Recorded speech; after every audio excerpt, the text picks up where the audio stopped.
everyone. My name is Marybeth Gasman, and I am a professor at Rutgers University. I'm really thrilled to be here with you today. I am also the executive director of the Rutgers Center for Minority Serving Institutions, which is sponsoring this event today along with the Citizens Campaign. And our event today is called HBCUs and MSIs, Neutrality versus Morality. And I'll just give you a little bit of background. We've been thinking about the current political climate, and in this climate, many HBCUs and MSIs are trying to find a safe, neutral position. As institutions founded to uplift marginalized communities, HBCUs in particular have historically been the moral standard bearers in troubled times like today's. However, we need moral paths that are strategic and powerful, not reckless.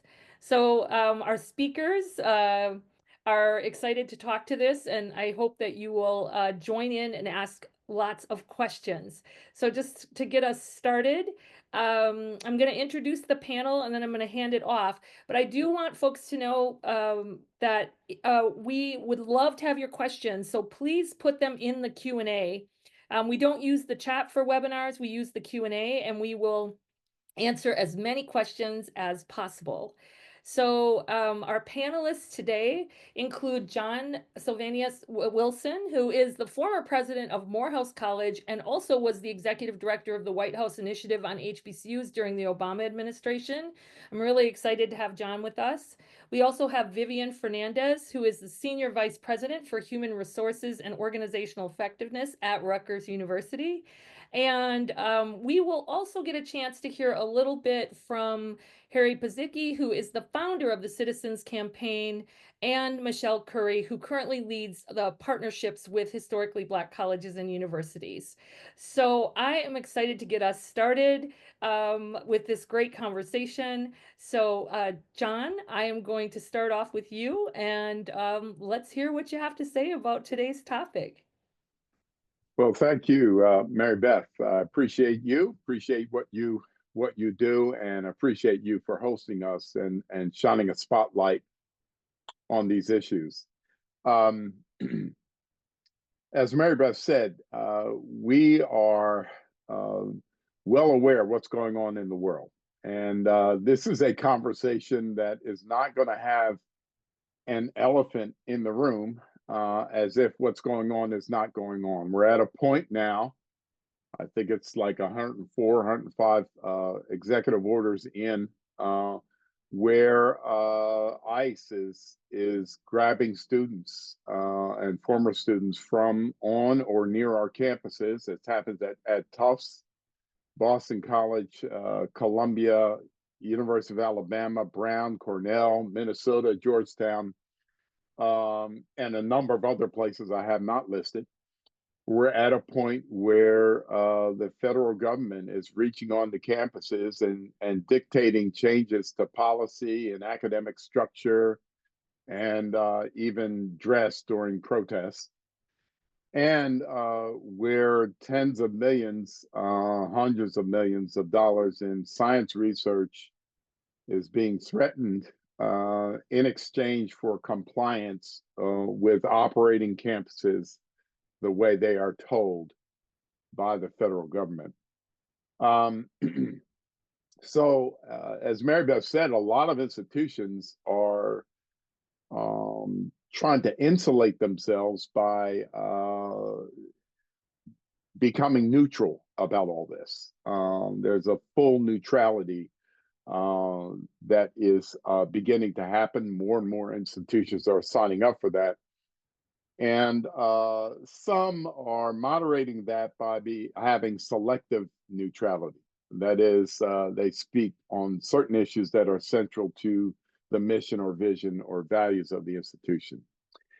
I want to talk about neutrality by talking about voice. To me, the emphasis should not be on when to shut up. It should be on when to speak up. And I'm going to talk about that and hopefully offer some guidance for not just institutions, but individuals in a moment like this. I think in this climate, we must consider the HBCU example, as Marybeth signaled so well. I am.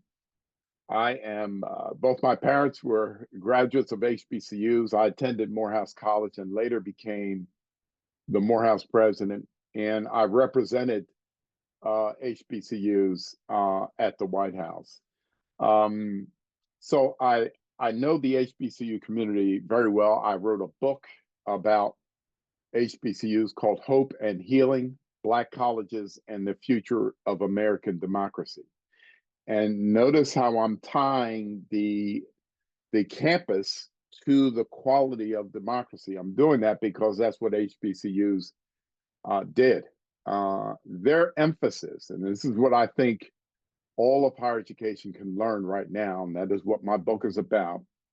The magic of HBCUs and some MSIs as well is they educated people with a dual competency. They gave them, the way I talk about it, they gave them a skill set for a better me, and they gave them a mindset for a better we. So they positioned them to be a force for good in the world, not just a force for your own personal income so you can raise your family and send them out into the world. So they gave them good peripheral vision. And I think the HBCU example is really, really key in this climate.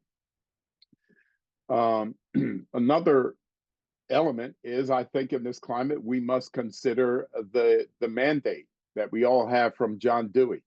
John Dewey said democracy must be born anew every generation, and education is its midwife. He ties what happens on campuses to what happens in the democracy, in the society, in the community. And so for HBCUs and for John Dewey, democracy is a verb, and so is morality.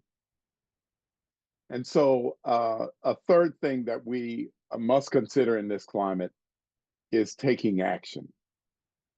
And this is really where I want to really bring it into focus, because one of the reasons why I said yes when Harry Pozicki, who you'll hear from later on, asked me to become the first president of the Citizen Service, is because I agree with the HBCU example, and I agree with John Dewey, and I am an advocate for public service. Public service is what we all should be doing in this country, especially in a climate like this. And I believe that our campaign for a citizen-driven, solution-focused America has the power to make American higher education a greater force for good than it's ever been, especially if it's pointed to the quality of our democracy. Now, I want to say very quickly, you can find out more by going to the citizenscampaign.org/join. And that's individuals and institutions. And I want everyone to know that we already have 10,000 people who have received our training, and 60 colleges have signed up so far. We're trying to get, for my part, we're trying to get as many HBCUs in this as possible, as well as a lot of others. The focus is on public service. We believe everyone going into our colleges, everyone coming out needs to be a public servant, and some of them will be servant leaders. So check out the citizenscampaign.org/join. Now, I want to, in the next few minutes, just give a bit of a warning, because neutrality is where everybody's trying to go now. They're hiding. Neutrality is a very dangerous concept right now. It's as if to say that the world is kind of on fire, and there's an uproar going on in the background, and you're looking into a camera and saying nothing to see, nothing to see. Pay no attention to the fireworks going on. That's the neutrality posture, and neutrality is dangerous. Um, Yet neutrality has been a default for a long time. Now, I need to say, we are about no blame. We are about solutions focused. But sometimes you have to point to history and, in order to find the energy to be different.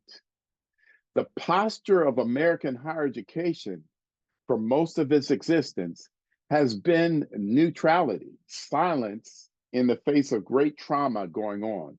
In the many years of human enslavement, many of the campuses were silent, dead silent, just letting it go on.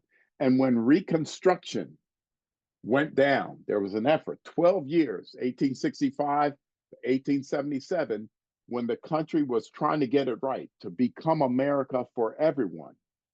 And after 12 years of that, it was brought down basically by a lot of the leaders in the South who wanted to defend their race-based way of life.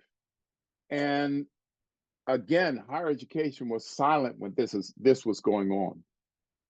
We're at a point now where we could lose our democracy, and silence is not an option. And instead of silence, we prefer action. And that means our colleges, our campuses must be in the business of shaping people, no matter what your major is. It could be in the sciences, it could be in the humanities, technology, whatever your major is. You can also come out as a public servant, a force for good in the world, someone who is aware of what it means to invest in the common good. So my mantra, our mantra is morality is a verb and democracy is a verb.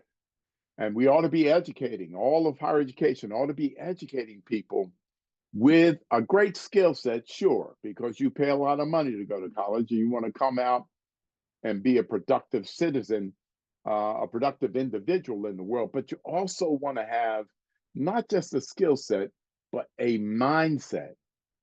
And we believe that if every campus in America signs on to the Citizens Campaign, then we will jointly be in the business of shaping people who are not inclined to be silent at a moment like what we have right now.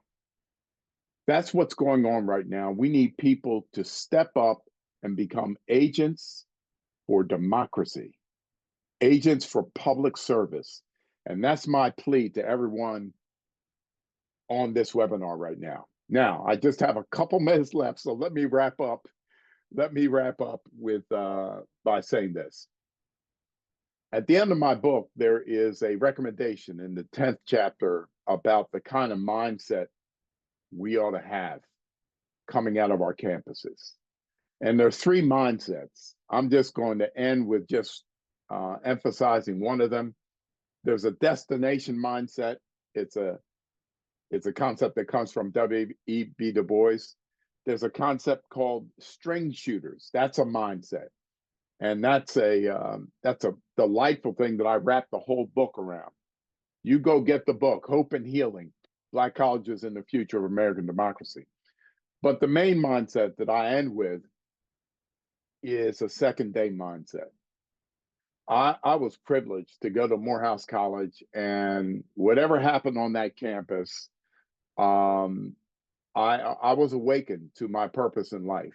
And that's what college ought to do. The college experience ought to do. It ought to cause you to have your second day. What that means, where that concept comes from, is Mark Twain. Mark Twain simply said the two most important days in your life are the day you're born and the day you find out why. And it's true that so much of humanity has had their first day. All of humanity's had their first day. We've all been born. But very few of us are living our lives in such a way where we are answering a call. We know exactly why we were born. we are living, we are approaching each day as if we are living a call answered life, answering a call, my special call.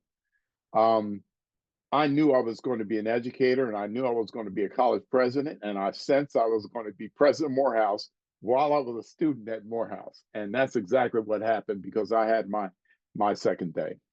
I leave you with a couple of things. I hope you each will have your second day, and I hope you each will hardwire into your purpose in life being a great public servant. And your college can help you do that by signing up to the Citizens Campaign. Go to our website, thecitizenscampaign.org/join, and join us. We'd love to have you. Thank you, Marybeth. I'll turn it back to you. All right. Thank you, John. Thank you. And I see there are lots of questions that are coming up during the Q&A that hopefully we can grapple with. Lots of questions from people interested in kind of, what's happening with HBCUs and leadership and all of those things. Yep. So next, we're going to hear from Vivian Fernandez, who, as I mentioned previously, is senior vice president for human resources and organizational effectiveness at Rutgers. And so I'm really excited. She's going to be talking about leadership, and one of the things that the Citizen Campaign does is they have what's called no blame problem solving. And in this environment, as John was saying, this is incredibly important. It's incredibly important that we be able to do this. And she's talking about it as a resource in human resources within college campuses. And so Vivian, take it away. Thank you so much. Sorry, I had to unmute myself. Thank you. Hold on a second. So within Rutgers, we implemented the no blame problem solving leadership training for everyone at the university in order to really promote the type of environment that was conducive toward finding solutions rather than focusing on problems. And that's particularly important in terms of public service training in the context of leadership development within the public sector, which goes beyond skills development and really touches on a deeper ethical and moral framework. When John talks about shaping individuals to go out in the world to be better leaders and active and engaged members of communities, that also extends to the leadership within the university and our obligation to train our leaders to be better leaders, which is particularly relevant given the environment in which we find ourselves. In particular for Rutgers, because we are the State University of New Jersey, we have an obligation to the citizens of New Jersey and indeed have a global reach. So our employee leadership training, our focus in terms of public service is centered around fostering leaders who can make decisions that are not only efficient, but also morally sound. Rutgers employees and students have a direct impact on our communities, and it is the expectation that our leaders demonstrate high levels of integrity, fairness, and accountability. So the no blame problem solving and implementing that across the university is really intended to promote those values that we have as an institution of higher education and teach every member of our community, every employee, that the skills they acquire through that training are skills that are not only valuable in terms of public service, but that are transferable and make them more engaged and more empowered employees, and also support them in their personal lives and their interactions on a day-to-day basis. So these qualities are rooted in morality, because in keeping with the traditional values of higher education, the public sector has to trust that we act in the best interest of society, which is what John says resonates certainly with me, because I have been in public higher education all of my career. So that's basically where we are. So I don't know if there are any questions, but again, I stress that our public service training isn't just about technical management skills, but it's in instilling a sense of moral responsibility and reinforcing our values as an institution of higher education. not only considering the implications of our decisions now, but the ethical implications of our decisions, considering the long-term impact of what we do on the public, transparency of our actions, and how we serve diverse communities in a fair and just manner. Thank you, Vivian. And I'm sure there will be some questions during the Q&A, especially probably about how you implemented this through HR, in particular, maybe some technical questions, right? So I wanted to give Harry Pazicki, who's the founder of the Citizens Campaign, I wanted to give you a chance to talk to the audience a bit from your perspective. And for folks listening, please put your questions in the Q&A. We're going to move to that shortly. So definitely please do that. Harry, why don't you tell us what's on your mind? What are you thinking about? And what should people know in this world we're living in right now? Can you unmute yourself, Harry? Harry gets so excited.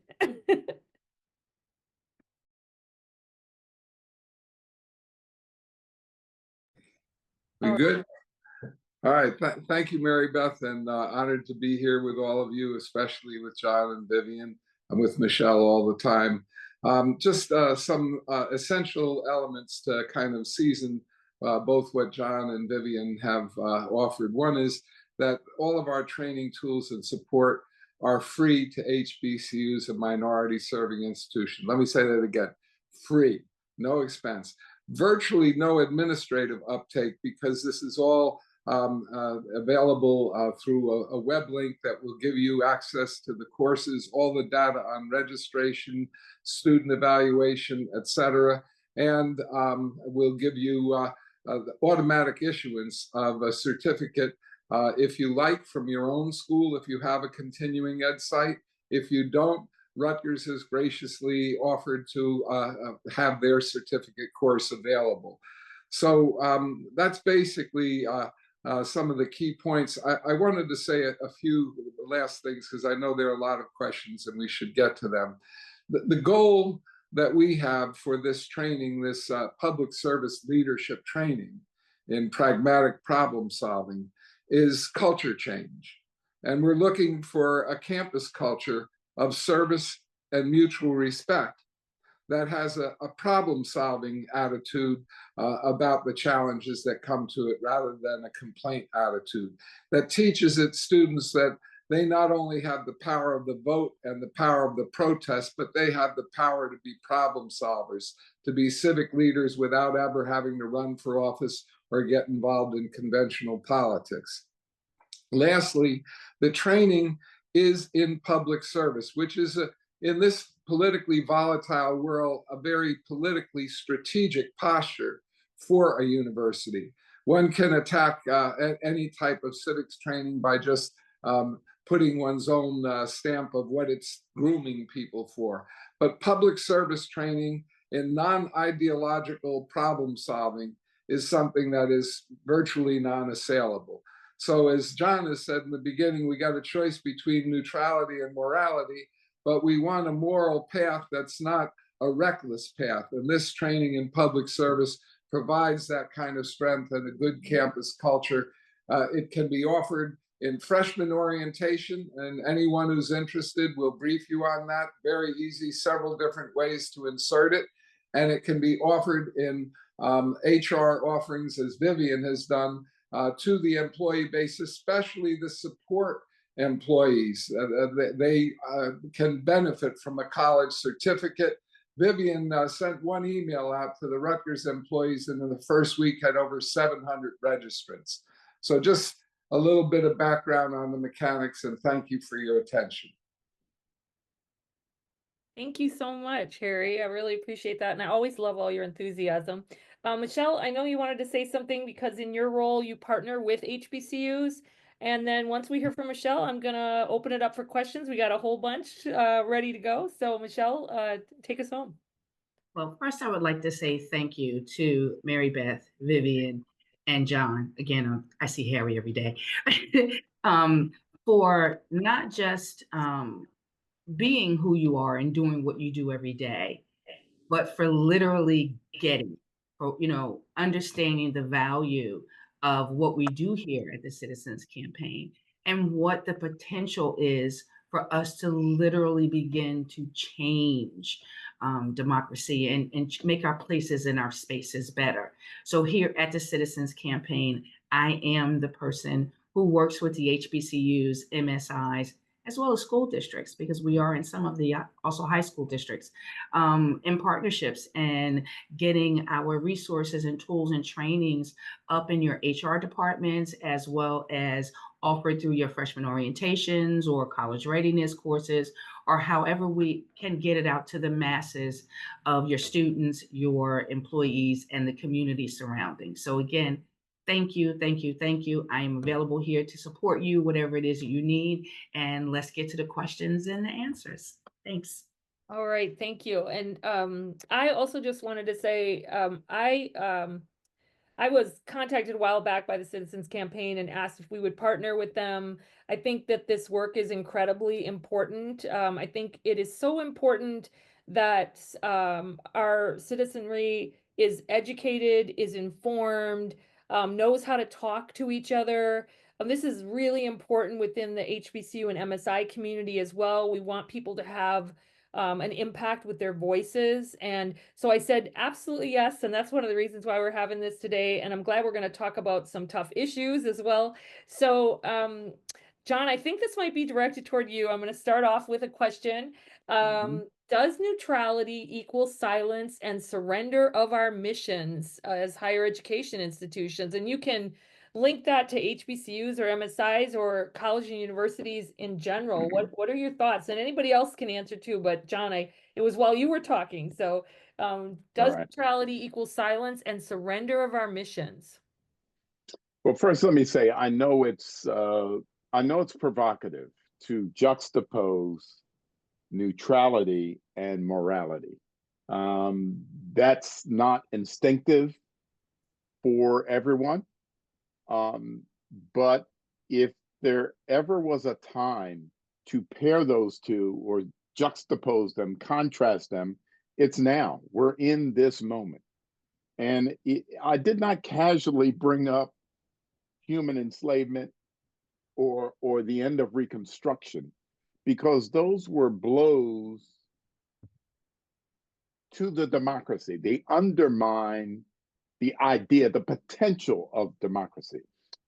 I think we have some things going on right now that are fundamentally undermining democracy. And I don't think there's much debate about that. Okay, I don't think that's a controversial thing to say. It's all over the newspapers. It's all over political analysis, anywhere you look. And if you talk to people outside of the country, as I have recently, they are asking, are we seeing the demise of America? And America, in my whole life, I perceived it as a great idea. I have loved being in this country that is en route to maturing to reflect its highest ideals. We have not yet reflected them. We've got a lot of growing to do. I believe that higher education will have a lot to do with why we emerge from this place, and instilling a commitment to public service at the ground floor of the higher education experience, the college experience. That's why we target the freshman year, focus on freshmen, get the training done in the freshman year, set the tone for the entire educational experience, and let the entire educational experience set the tone for the rest of your life. We're hardwiring in the skill set to get a better job, but the mindset to be a better citizen. And that's what this is all about. That's why we want institutions and individuals to join the Citizens Campaign. I've gone through the training that we're talking about. All right, I've been through it personally. It was a joy to go through it. I definitely learned some things. And the way you go through it, they stick. It's a wonderful course. It's set up. You can do it in about an hour and a half, 2 hours. It really is not that complex. and it's straightforward, and you get to the essence, and you come away feeling like I can really do something. You feel empowered. You feel empowered. We need more people in this moment who will be empowered. I believe that democracy is a verb. I believe that morality is a verb. So neutrality is still, and it's quiet. It's not a verb, it's a noun. Okay? We need people who will activate to help ensure that America gets activated. All right? And that we stay the course and going en route to the democracy, which is America's promise. This is about America's promise. So if the question is neutrality betrayal? Is neutrality undermining to the mission? It depends on what your mission is. But no matter what your mission is, we are at a time where every institution is being threatened. Never before has a federal government come on the campus and snatched students in the middle of the night and taken them away, disappeared them. That has never happened before. So if I'm president of Morehouse and that happens up at Rutgers, that happened to me too at Morehouse. Because when it happens to someone, it happens to everyone. That's the way we have to be in a democracy. I know it's a long answer, but let me say one more thing about this. And that is this. Listen, I did say the default posture in American higher education is toward silence. Well, the irony of it is, for the first 250 years, more in some places, the purpose of higher education in this country was to prepare Christian ministers. That was the express purpose. So if they were preparing Christian ministers, I mean, Harvard got its first president who was not a minister in 1869. That's Charles Eliot. They were born in 1636. So that's 250 years of having ministers as president. What kind of morality were they teaching when they were silent in the face of human devastation? Because that's when human enslavement was going on that whole time. So what kind of Bible was this? What kind of morality was this? Yes, I do believe that if your mission, the mission of your campus, is anything worth having, there is morality running through it. Okay? We want moral and ethical individuals, not just job seekers. We want people who know how to make good decisions. And that's what this is about. So join the Citizens Campaign and come find out more. All right? Ooh, John, you got the questions coming in like crazy right now, so which is great.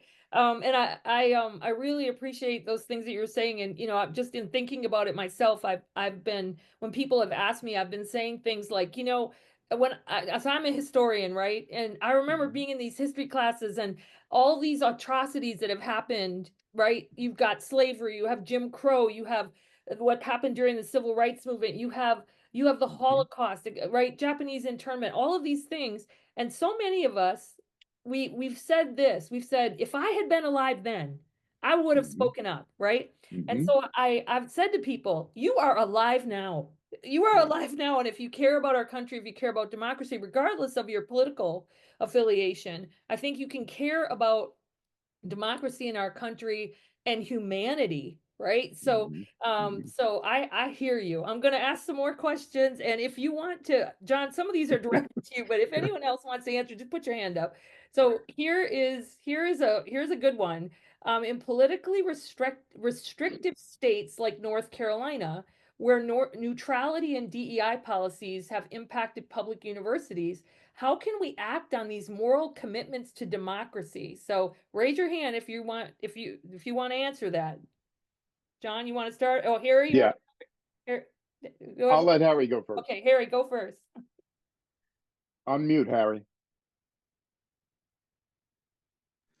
Thank you. I'm sorry, John. Yeah, just the idea is that we're training people to engage in public service. Public service is not a neutral position. It's a responsibility. It's a moral commitment to serve your fellow human beings. And the training that we give is in non-ideological, pragmatic problem solving that is, how shall I say, imbued with approaches to mutual respect and how to exercise mutual respect when approaching a public issue. So nothing in this politically volatile world is totally immune from attack. But if there is an attack on a school because the school isn't sufficiently neutral in whatever those in power wish to define neutrality as, the response that we're teaching our students, our faculty, and our community to engage in constructive public service with pragmatic, non-ideological problem solving is a very strong position to have. It's a forward position. A moral position is always a forward position. And I'll end by saying, as they say in sports, that a good offense is the best defense. And therefore, being in a forward-leaning posture to cultivate public service and a solution focus as opposed to an ideological finger-pointing exercise is as strong a moral position and politically safe position that a university can be in. It need not seek neutrality. Ooh, thank you. Thank you, Harry. Yeah. All right, John, what you got to say? Well, I appreciate that question. I also appreciate the foundation that Harry set with that response. I do believe that if you are in a state that is, let's say, unfriendly to these things, has gotten rid of DEI and has assumed or insisted that your institution assume a neutral posture, that does not control you as an individual. All right. They can scare the institution into silence. It's unfortunate that that has been effective on some campuses. But if you don't have to listen too carefully to hear the people on those campuses unhappy with what their leadership did. And you can join them and still maintain your values. You can still determine to be a great public servant. I remind people who are negative about DEI. I ask them, what therefore are you for? Are you for uniformity? Are you for inequity and exclusion? Because that's what DEI was born to counter. As I said, in the beginning of American higher education, for a century or two, there was uniformity. It was all white and all white male, by the way. Women, there were some women's colleges that were born, a few of them, but they were not as resourced as the colleges that targeted white males. So they were uniform. They did not reflect equity. They were inequitable because only a certain type could go, and therefore they were by definition exclusive. Our whole history in this country has been a movement away from those dynamics. So then now higher education is largely co-ed. It's also diverse. The curricula have changed. The campus communications have changed. The campus cultures have changed to be more responsive to the educational needs of everyone. I want to say that is very, very American. And as the son and grandson and great-grandson of preachers, I know that is very, very Christian as well. Okay? So you can't argue with the values at the foundation of everything we've been trying to do. To reverse it cannot be regarded as a good thing. We've been going in a good direction. We've had a great definition of progress, becoming better public servants, and caring more about the democracy is progress. Thank you. Okay, so here's a question. Can you clearly define what public service means? So anybody want to take us? I'll go, Harry, and then I know you're going to have something to say about this. It really, public service, again, there's another verb. There's another verb. You're coming out of your comfort zone, you're coming out of your house, you're coming out of your space, and you are engaging. When you go through the course, because whoever is asking that question, I'm just going to guess, has already clicked on the website, the citizenscampaign.org/join.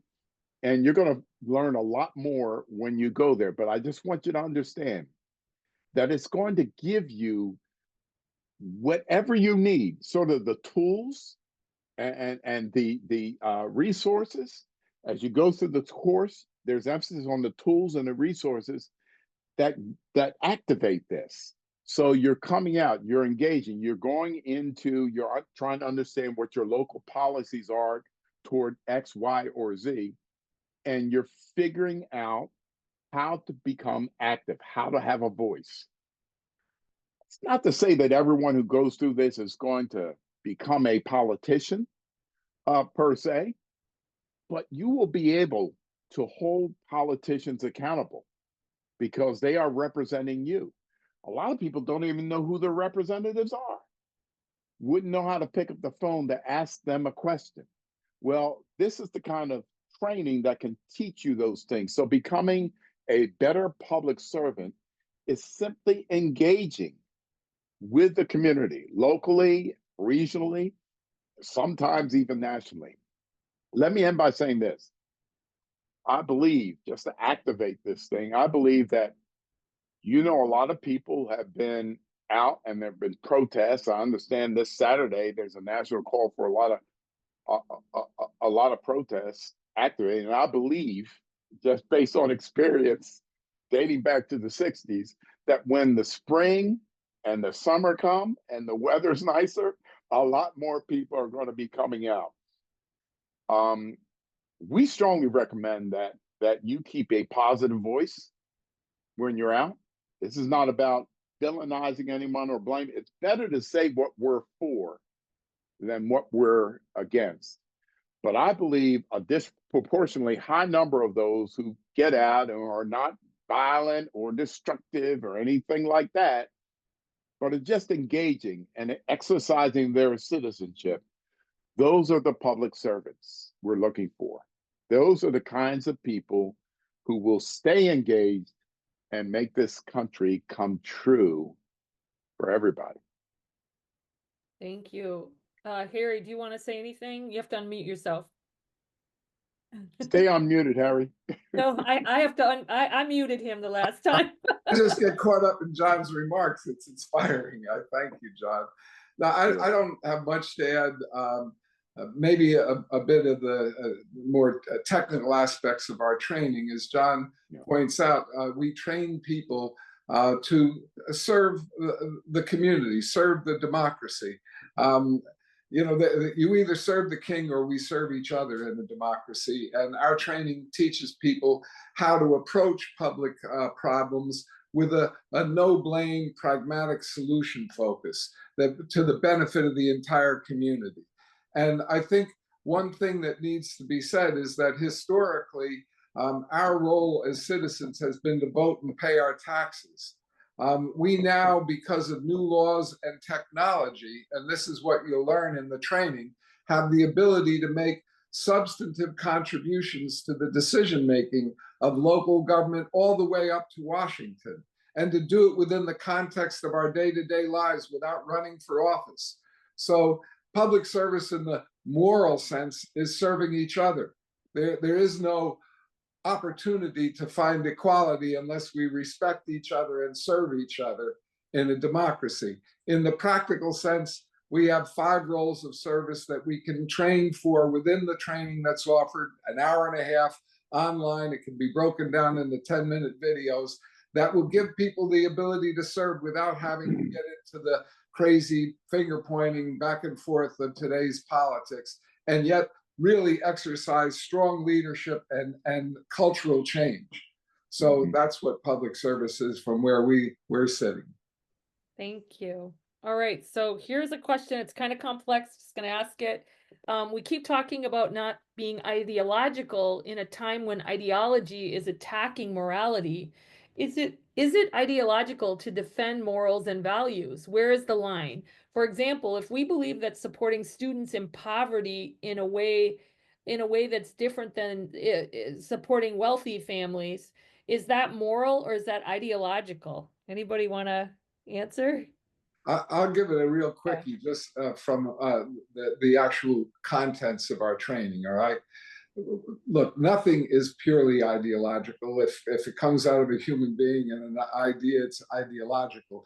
But we have 3 guardrails for our training that makes it pragmatic and keeps it out of the ideological world, because we're not going to solve major international problems in our first engagement as a freshman or as a support staff person coming into the civic arena. So the solutions that we train people for have to meet 3 criteria.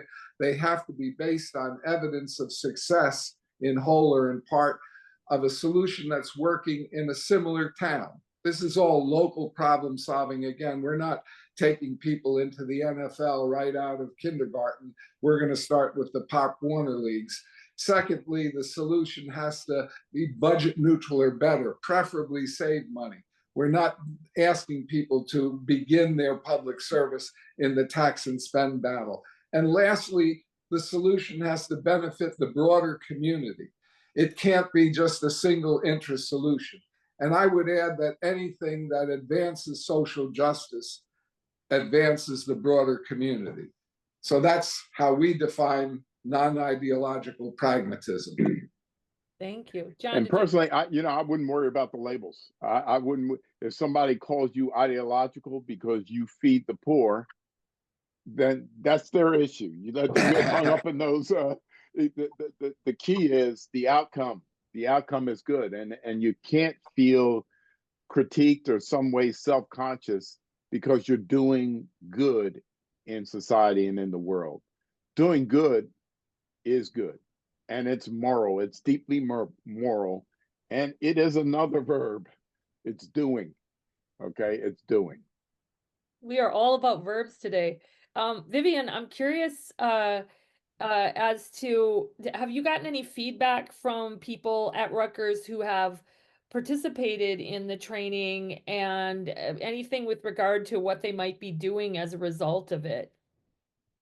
So we've gotten very positive feedback about the training, just generally speaking, about how individuals have acquired greater skills and now understand how to better engage both at work and in public service.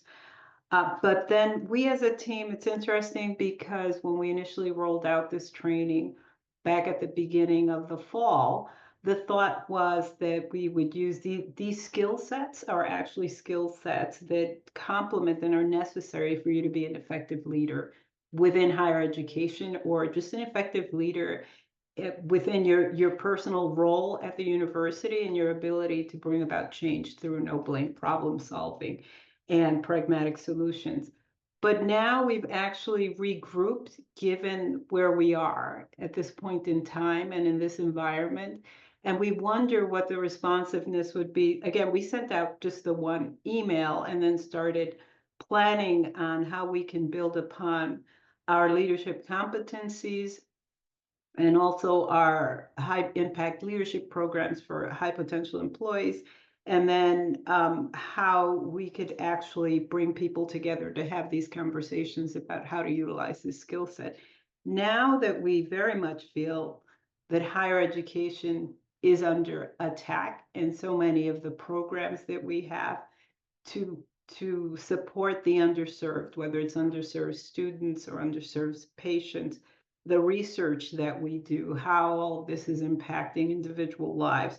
As an employee and also as students, we thought we need to regroup and see how we can leverage this training in a way that empowers our employees who very much feel unsettled about the future of higher education because of what is going on, and how we can leverage that in order to roll it out and present it within a different light. So rather than just as a leadership competency, as you're supporting the very survival of our institutions of higher education.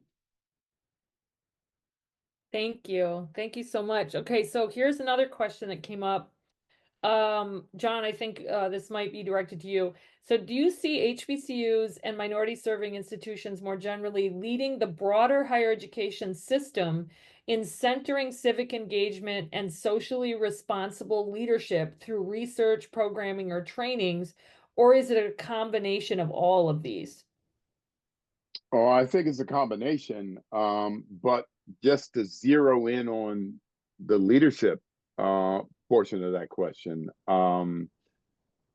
absolutely yes. Marybeth, you know more about the broader MSI group than I do and can point to examples there, but I can tell you in the HBCU world,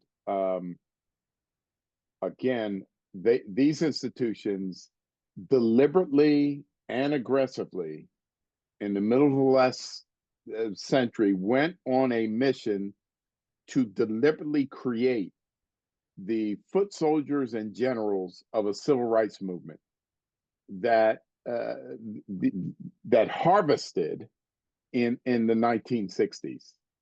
I believe that on the other side of this trauma we're going through right now, we're going to need all of higher education. This is your issue of leadership.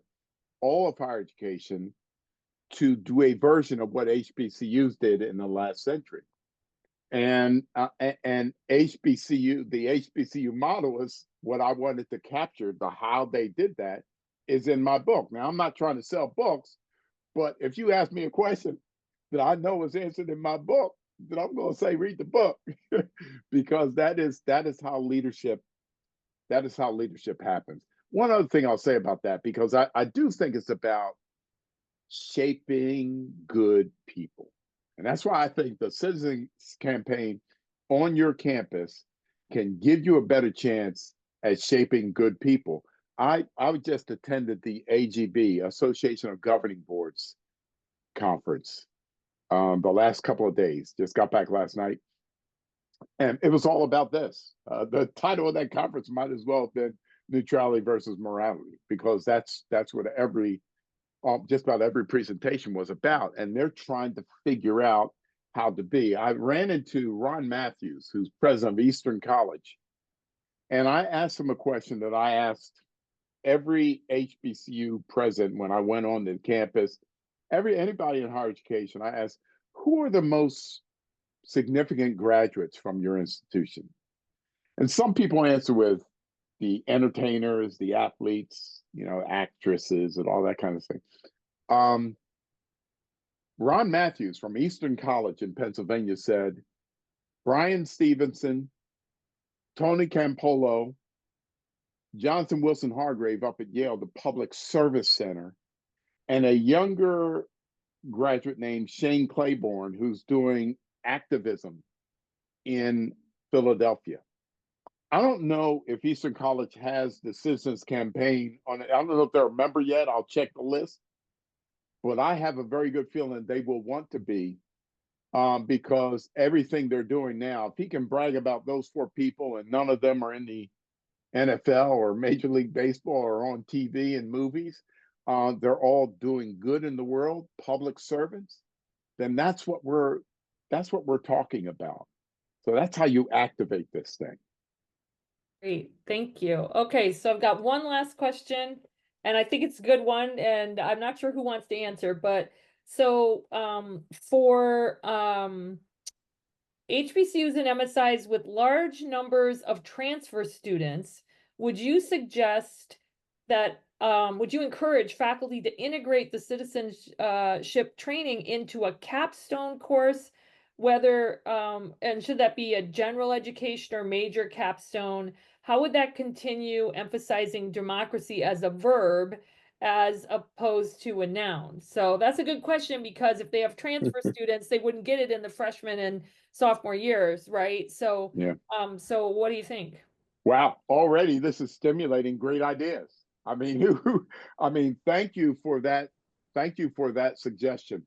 Yeah, there's no tension between the two. We want to get it in on the ground floor of the freshman experience just because that's important, but certainly punctuated throughout the year. You can have a speaker series devoted to this. You can have a master course devoted to this. You can have a capstone course as a requirement for graduation devoted to this kind of. You can really interweave it into the fabric of your campus, because you can care about it that much. You ought to care about the world that your students are entering, and really teach them, inspire them. Inspire. I don't think you require, you inspire them to commit themselves to making a better world. That's what this is about. One footnote, if I can just add a footnote to that, more of a procedural nature.